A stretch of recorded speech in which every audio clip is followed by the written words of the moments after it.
40 days, 40 nights.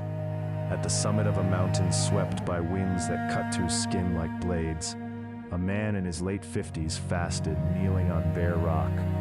All around him, Ireland stretched out like a cloak of darkness.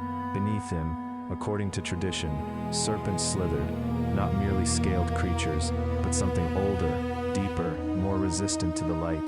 The Druids watched him from the plains with eyes full of sacred hatred. The Gaelic kings waited, torn between curiosity and fear. And that man, who had once been a slave, who had once tended sheep barefoot in the freezing rain on that very land he now defied, raised his hands to the gray sky and spoke words that no chronicle has recorded with any exactness. But what happened next changed Ireland forever. The serpents vanished, all of them, and the island would never be the same again. To understand what happened on that mountaintop, we must go back more than half a century. We must return to a Britain that was bleeding. The year is around 387 AD. The Roman Empire, which for centuries had extended its reach across the British Isles, was beginning to withdraw its legions. The frontier was dissolving.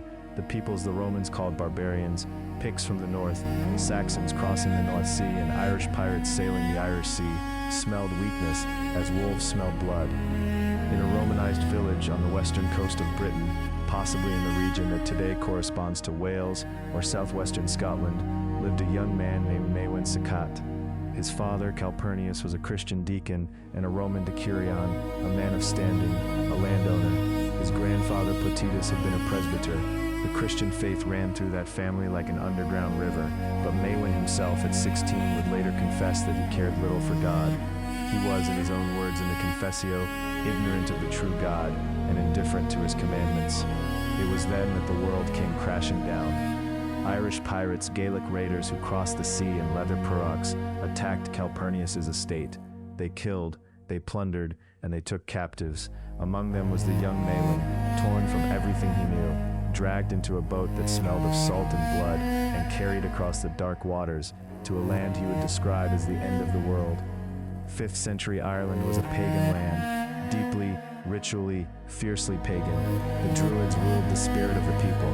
The kings ruled their bodies, and between spirit and body, there was no room for Christ. Not yet.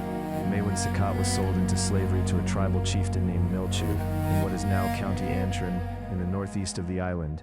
His task was to tend sheep on the Slemish hills, barefoot, hungry, alone. And it was there, in that green wilderness, that God found him. That was how long the young slave remained in Ireland.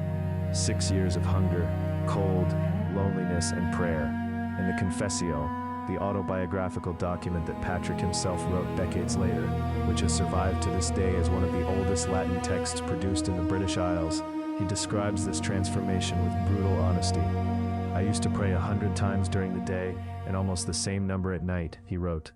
"I would stay in the woods and on the mountain, and before dawn I would be roused to prayer, in the snow, in the ice, in the rain, and I felt no harm, and there was no laziness in me, as I see now, because the Spirit burned within me." The boy who had been indifferent to God became a mystic forged by suffering.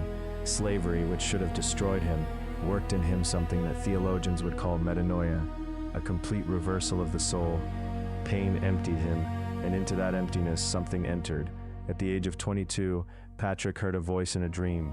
"Your ship is ready," said the voice. He walked nearly 300 kilometers through hostile territory until he reached the coast, where he found a merchant ship about to set sail. After some resistance, the sailors took him on board. The crossing was dangerous.